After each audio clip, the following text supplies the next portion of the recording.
प्रिय श्रोताओं, आज बृहस्पतिवार के दिन आप बृहस्पति देव की बड़ी ही दुर्लभ कथा सुनेंगे। इस कथा को सुनने से भक्तों की सभी मनोकामनाएं भगवान बृहस्पति देव की कृपा से पूर्ण हो जाती है। तो आइए बड़े ही श्रद्धा और प्रसन्नचित मन से इस कथा को सुनते हैं। भारतवर्ष में एक प्रतापी और दानी राजा राज्य करता था। वह नित्य गरीबों और ब्राह्मणों की सहायता करता था। यह बात उसकी रानी को अच्छी नहीं लगती थी। वह ना ही गरीबों को दान देती और ना ही भगवान का पूजन करती थी और राजा को भी दान देने से मना करती थी। एक दिन राजा शिकार खेलने वन को गए हुए थे, तो रानी महल में अकेली थी। उसी समय बृहस्पति देव साधु वेश में राजा के महल में भिक्षा लेने के लिए गए और भिक्षा मांगी तो रानी ने भिक्षा देने से इनकार कर दिया और कहा, हे साधु महाराज, मैं तो दान पुण्य से तंग आ गई हूँ। मेरा पति सारा धन लुटाते रहते हैं। मेरी इच्छा है कि हमारा धन नष्ट हो जाए, फिर ना रहेगा बांस और ना बजेगी बांसुरी। साधु ने कहा, देवी तुम तो बड़ी ही विचित्र हो। धन संतान तो सभी चाहते हैं, पुत्र और लक्ष्मी तो पापी के घर भी होने चाहिए। यदि तुम्हारे पास अधिक धन है तो भूखों को भोजन दो, प्यासों के लिए प्याऊ बनवाओ, मुसाफिरों के लिए धर्मशालाएं खुलवाओ। जो निर्धन अपनी कुंवारी कन्याओं का विवाह नहीं कर सकते हैं, उनका विवाह करा दो। ऐसे और कई काम हैं जिनके करने से तुम्हारा यश लोक और परलोक में फैलेगा। परंतु रानी पर उपदेश का कोई प्रभाव नहीं पड़ा। वह बोली, महाराज आप मुझे कुछ ना समझाए। मैं ऐसा धन नहीं चाहती जो हर जगह बांटती फिरूं। साधु ने उत्तर दिया, यदि तुम्हारी ऐसी ही इच्छा है तो तथास्तु। तुम ऐसा करना कि बृहस्पतिवार को घर लीपकर पीली मिट्टी से अपना सिर धोकर स्नान करना, भट्टी चढ़ाकर कपड़े धोना। ऐसा करने से आपका सारा धन नष्ट हो जाएगा। इतना कहकर वह साधु महाराज वहां से आलोक हो गए और साधु के अनुसार कई बातों को पूरा करते हुए रानी को केवल 3 बृहस्पतिवार ही बीते थे कि उनकी समस्त धन संपत्ति नष्ट हो गई। भोजन के लिए राजा का परिवार तरसने लगा। तब एक दिन राजा ने रानी से बोला कि हे रानी, तुम यहीं रहो, मैं दूसरे देश को जाता हूँ, क्योंकि यहाँ पर सभी लोग मुझे जानते हैं, इसीलिए मैं कोई छोटा कार्य नहीं कर सकता। ऐसा कहकर राजा परदेश चला गया। वहां वह जंगल से लकड़ी काटकर लाता और शहर में बेचता था। इस तरह वह अपना जीवन व्यतीत करने लगा। इधर राजा के परदेश जाते ही रानी और दासी दुखी रहने लगी। एक बार जब रानी और दासी को 7 दिन तक बिना भोजन के रहना पड़ा, तो रानी ने अपनी दासी से कहा, हे दासी, पास ही के नगर में मेरी बहन रहती है, वह बड़ी धनवान है। तू उसके पास जा और कुछ लेकर आ, ताकि थोड़ा बहुत गुजर बसर हो सके। रानी की दासी उसकी बहन के पास गई। उस दिन गुरुवार था और रानी की बहन उस समय बृहस्पतिवार व्रत की कथा सुन रही थी। दासी ने रानी की बहन को अपनी रानी का संदेश दिया, लेकिन रानी की बड़ी बहन ने कोई उत्तर नहीं दिया।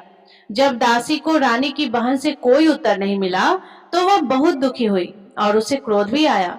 दासी ने वापस आकर रानी को सारी बात बता दी।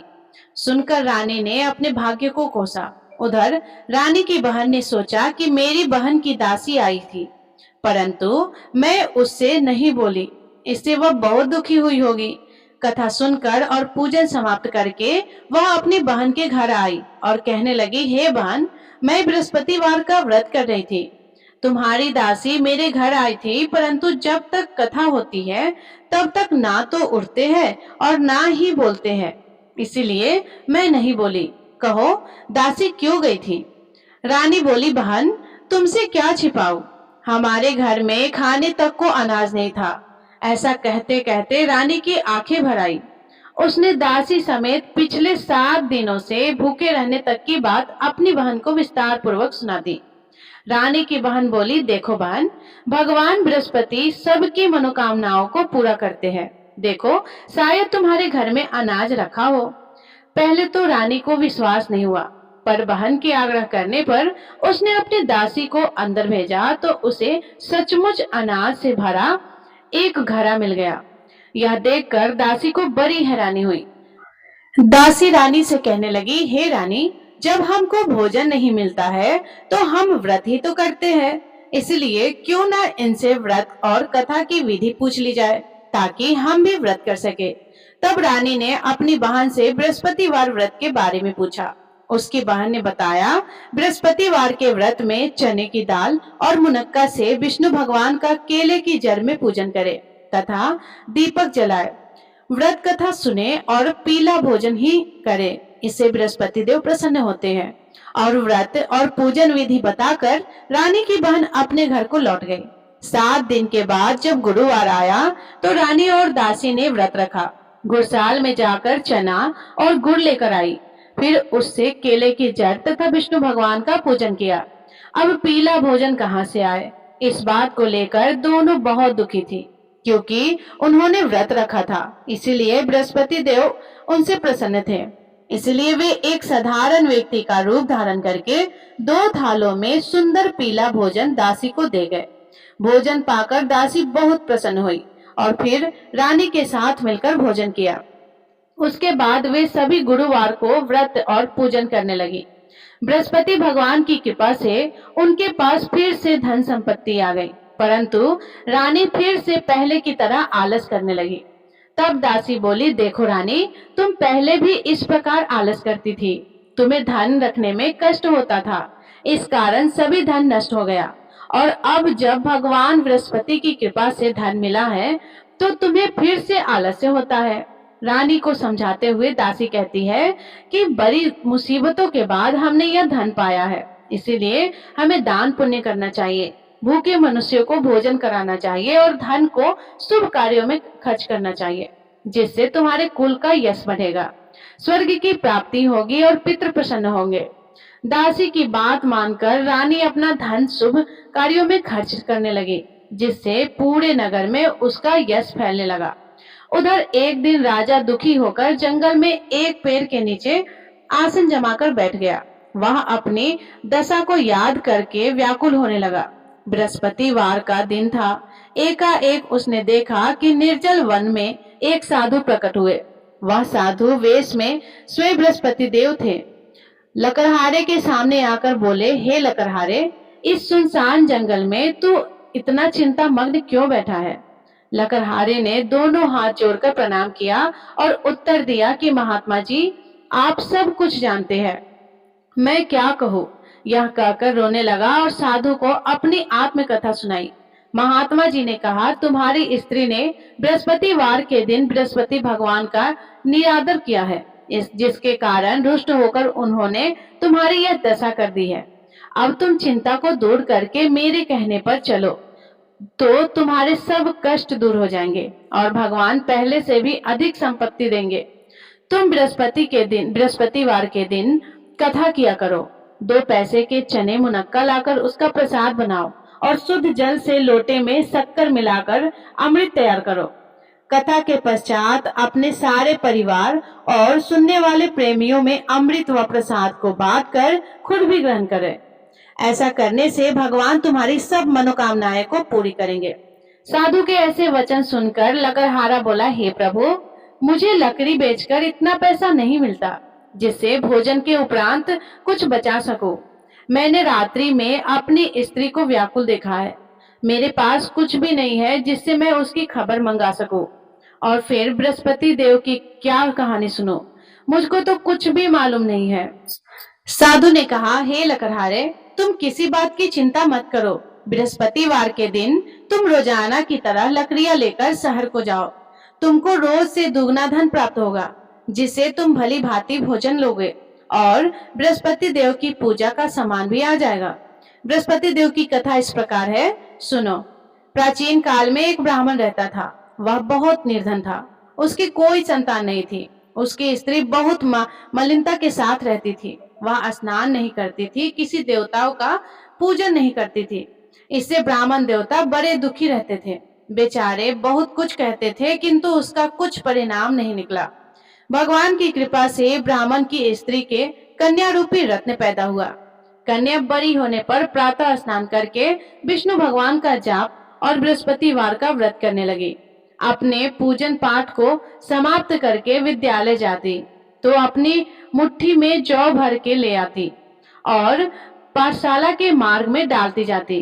तब यह जौ स्वर्ण के हो जाते, तो लौटते समय उनको बीनकर घर ले आती। एक दिन वह बालिका सूप में उस सोने के जौ को फटककर साफ कर रही थी कि उसके पिता ने देख लिया और कहा, हे बेटी, सोने की जौ के लिए सोने का सूप भी होना चाहिए। दूसरे दिन बृहस्पतिवार था। इस कन्या ने व्रत रखा और बृहस्पति देव से प्रार्थना करके कहा, मैंने आपकी पूजा सच्चे मन से की है, तो मेरे लिए सोने का सूप दे दो। बृहस्पति देव ने उसकी प्रार्थना स्वीकार कर ली। रोजाना की तरह वह कन्या जौ फैलाती हुई जाने लगी। जब लौटकर जौ बीन रही थी, तो बृहस्पति देव की कृपा से सोने का सूप मिला। उसे वह घर ले आई और उसमें जौ साफ करने लगी, परंतु उसकी माँ का वही ढंग रहा। एक दिन की बात है कि वह कन्या सोने के सूप में जौ साफ कर रही थी। उस समय उस शहर का राजपुत्र वहां से होकर निकला। इस कन्या के रूप और कार्य को देखकर मोहित हो गया और अपने घर आकर भोजन और जल त्याग कर उदास होकर लेट गया। राजा को इस बात का पता लगा तो अपने प्रधानमंत्री के साथ उसके पास गए और बोले, हे बेटा, तुम्हें किस बात का कष्ट है? किसी ने तुम्हारा अपमान किया है अथवा और कोई कारण हो सो कहो, मैं वही कार्य करूंगा जिससे तुम्हें प्रसन्नता हो। अपने पिता की राजकुमार ने बातें सुनी तो वह बोला, मुझे आपकी कृपा से किसी बात का दुख नहीं है, किसी ने मेरा अपमान भी नहीं किया है, परंतु मैं उस लड़की से विवाह करना चाहता हूँ जो सोने के सूप में जौ साफ कर रही थी। यह सुनकर राजा आश्चर्य में पड़ गया और बोला, हे बेटा, इस तरह की कन्या का पता तुम्हें लगाओ, मैं उसके साथ तेरा विवाह अवश्य ही करवा दूंगा। राजकुमार ने उस लड़की के घर का पता बताया। तब मंत्री उस लड़की के घर गए और ब्राह्मण देवता को सभी हाल बताया।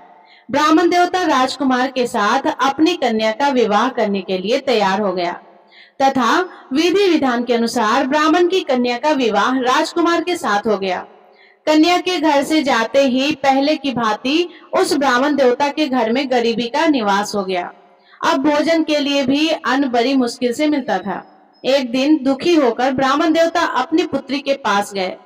बेटी ने पिता की दुखी अवस्था को देखा और अपनी माँ का हाल पूछा। तब ब्राह्मण ने भी सभी हाल कह दिया। कन्या ने बहुत सा धन देकर अपने पिता को विदा कर दिया। इस तरह ब्राह्मण का कुछ समय सुखपूर्वक व्यतीत हुआ। कुछ दिन के बाद फिर वही हालत हो गया। ब्राह्मण फिर अपनी कन्या के यहाँ गया और सारा हाल कहा तो लड़की बोली, हे पिताजी, आप माता जी को यहाँ ले आओ, मैं उन्हें विधि बता दूंगी जिससे उनकी गरीबी दूर हो जाए।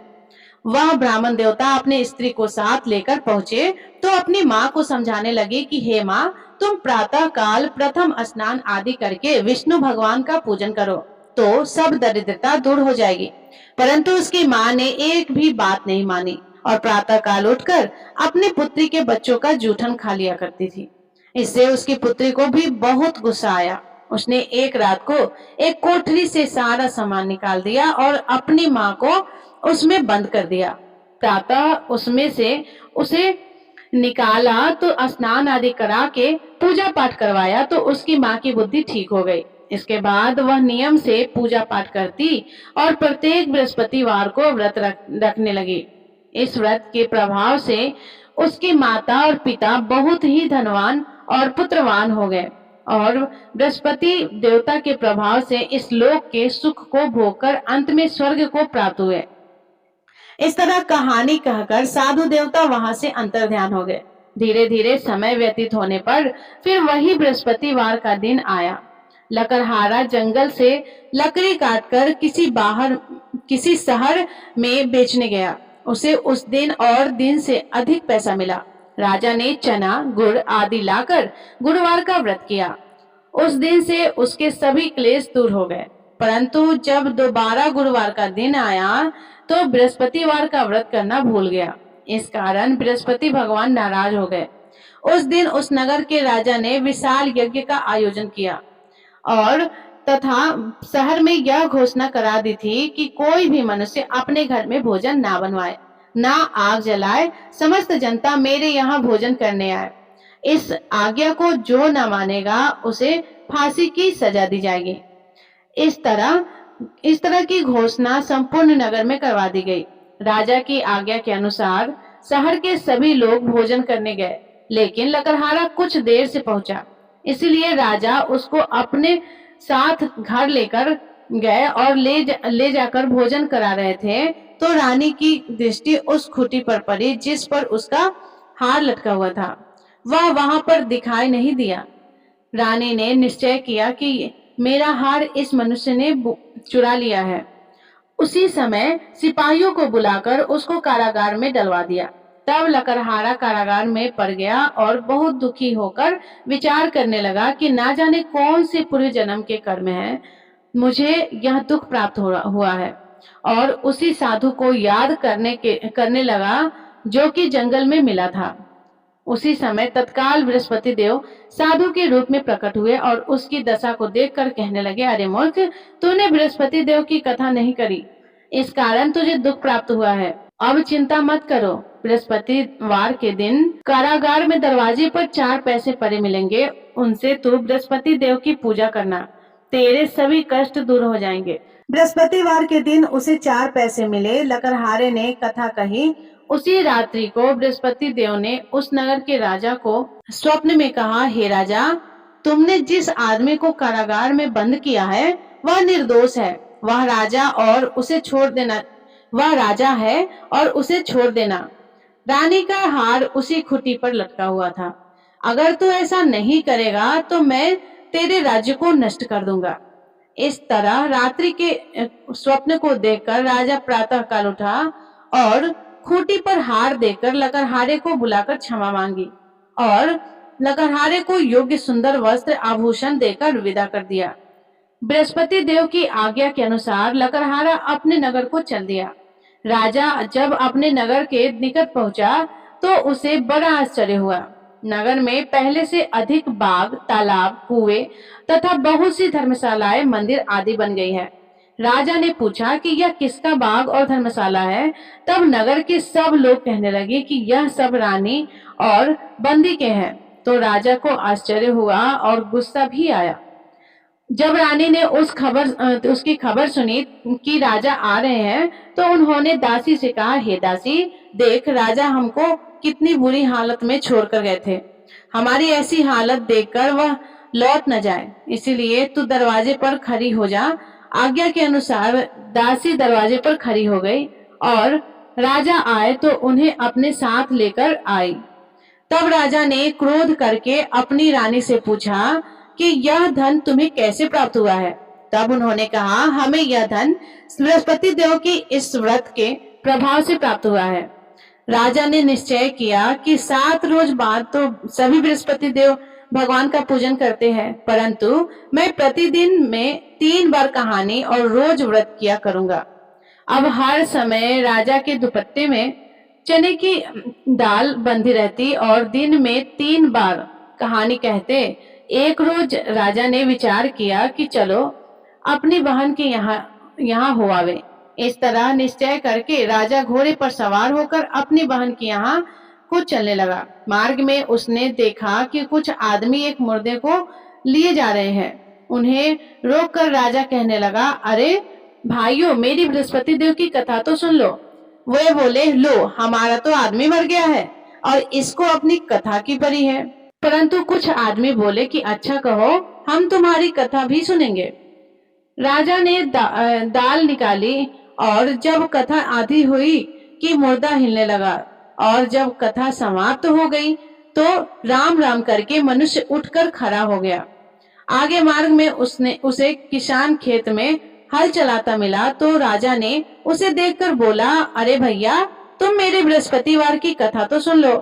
किसान बोला, जब तक मैं तेरी कथा सुनूंगा तब तक 4 हरैया जोत लूंगा। जा अपनी कथा किसी और को सुना। इस तरह राजा और आगे चलने लगे। राजा के हटते ही बैल पछाड़ खाकर गिर गए और किसान के पेट में बड़ी जोर का दर्द होने लगा। उस समय उसकी माँ रोटी लेकर आई और उसने जब यह देखा तो अपने पुत्र से सब हाल पूछा और बेटे ने सभी हाल कह दिया। तो बुढ़िया दौड़ी दौड़ी उस घुड़सवार के पास गई और उससे बोली कि मैं तेरी कथा सुनूंगी, तू अपनी कथा मेरे खेत पर चलकर ही कहना। राजा ने बुढ़िया के खेत पर जाकर कथा कही, जिसके सुनते ही वह बैल उठकर खड़े हो गए तथा किसान के पेट का दर्द भी बंद हो गया। राजा अपनी बहन के घर पहुंची। बहन ने भाई की खूब मेहमानी की। दूसरे रोज प्रातः काल राजा जगा तो वह देखने लगा कि सब लोग भोजन कर रहे हैं। राजा ने अपनी बहन से कहा, ऐसा कोई मनुष्य है जिसने भोजन नहीं किया हो, तो मेरे बृहस्पतिवार का कथा सुन ले। बहन बोली कि हे भैया, यह देश ऐसा ही है कि पहले यहाँ लोग भोजन करते हैं, बाद में अन्य काम करते हैं। अगर कोई पड़ोस में हो तो देखाओ। वह ऐसा कहकर देखने चली गई, परंतु उसे कोई ऐसा व्यक्ति नहीं मिला जिसने भोजन ना किया हो। अब वह एक कुम्हार के घर गई जिसके लड़का बीमार था। उसे मालूम हुआ कि उनके यहाँ 3 रोज से किसी ने भोजन नहीं किया है। रानी ने अपने भाई की कथा सुनने के लिए कुम्हार से कहा। वह तैयार हो गया। राजा ने आकर बृहस्पतिवार की कथा कही, जिसको सुनकर उसका लड़का ठीक हो गया। अब तो राजा की प्रशंसा होने लगी। एक रोज राजा ने अपनी बहन से कहा कि हे बहन, अब हम अपने घर को जाएंगे, तुम भी तैयार हो जाओ। राजा की बहन ने अपनी सास को कहा तो सास ने कहा कि चली जा, परंतु अपने लड़कों को मत ले जाना, क्योंकि तेरे भाई की कोई औलाद नहीं है। बहन ने अपने भैया से कहा कि हे भैया, मैं तो चलूंगी, पर कोई बालक नहीं चलेगा। तो राजा बोला कि जब कोई बालक नहीं चलेगा तब तुम ही क्या करोगे। दुखी मन से राजा अपने नगर को लौट आया। राजा ने अपनी रानी से कहा कि हम निर्वसी हैं, हमारा मुंह देखने का धर्म नहीं है और कुछ भोजन आदि नहीं मिला है। रानी बोली, हे प्रभु, बृहस्पति देव ने हमें सब कुछ दिया है, वह हमें औलाद अवश्य देंगे। उसी रात को बृहस्पति देव ने राजा से स्वप्न में आकर कहा, राजा उठो, सभी सोच त्याग दो, तेरी रानी गर्भ से है। राजा को यह बात सुनकर बड़ी खुशी हुई। 9वें महीने में उसके गर्भ से एक सुंदर सा पुत्र पैदा हुआ। तब राजा बोला कि हे रानी, स्त्री बिना भोजन के रह सकती है, पर बिना कहे नहीं रह सकती। जब मेरी बहन आएगी तुम उससे कुछ मत कहना। रानी ने सुनकर हाँ कर दिया। जब राजा की बहन ने यह शुभ समाचार सुना तो वह बहुत खुश हुई और बधाई लेकर अपने भाई के यहाँ आई। तभी रानी ने कहा कि घोड़ा चढ़कर तो नहीं आई हो, गधा चढ़कर आई हो। राजा की बहन बोली, भाभी, मैं इस प्रकार ना कहती तो तुम्हें औलाद कैसे मिलता। बृहस्पति देव ऐसा ही करते हैं, जैसी जिसकी मन में कामना है सभी को पूर्ण करते हैं। जो श्रद्धा भावना पूर्वक बृहस्पतिवार का व्रत करता है या कथा पढ़ता है अथवा सुनता है, दूसरों को सुनाता है, बृहस्पति देव उसकी सभी मनोकामनाएं को पूर्ण करते हैं। बृहस्पति देव उनकी सदैव रक्षा करते हैं। जो संसार में श्रद्धा भावना और सच्चे हृदय से बृहस्पति देव की पूजा करते हैं, उनकी सभी मनोकामनाएं उसी प्रकार पूर्ण होती है जैसे राजा और रानी ने बृहस्पति देव की कथा का गुणगान किया। उसकी सभी इच्छाएं बृहस्पति देव ने पूर्ण की। मनुष्य को हृदय से उनका मनन करते हुए जयकारा करना चाहिए।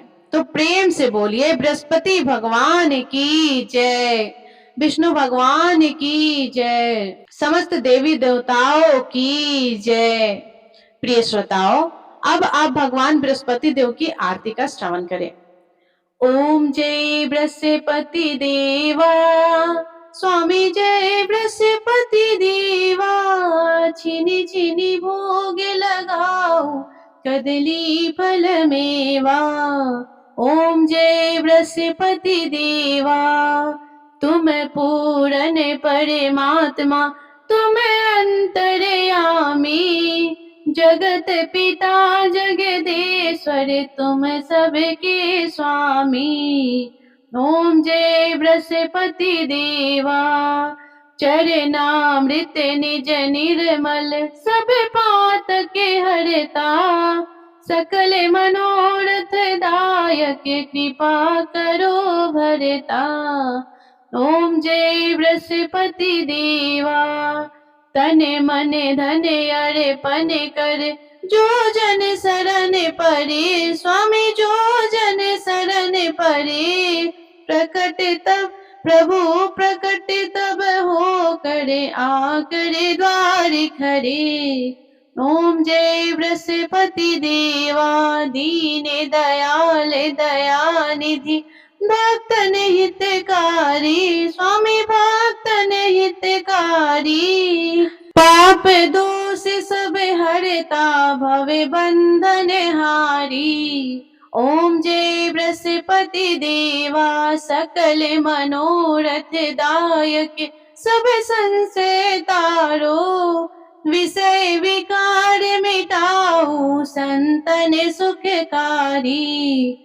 ओम जय बृहस्पति देवा जो कोई आरती तेरी प्रेम सहित गावे। ज्येष्ठ आनंद बंद सो निश्चय ही फल पावे। ओम जय बृहस्पति देवा ओम जय बृहस्पति देवा स्वामी जय बृहस्पति देवा। छिनी छिनी भोग लगाओ कदली फल मेवा। ओम जय बृहस्पति देवा। सभी प्रेम से बोलिए भगवान बृहस्पति देव की जय। बोलिए भगवान श्री लक्ष्मी नारायण जी की जय। प्रिय श्रोताओं, अगर आपको आज की वीडियो पसंद आई हो तो वीडियो को लाइक करके चैनल को सब्सक्राइब जरूर कीजिएगा। धन्यवाद। राधे राधे।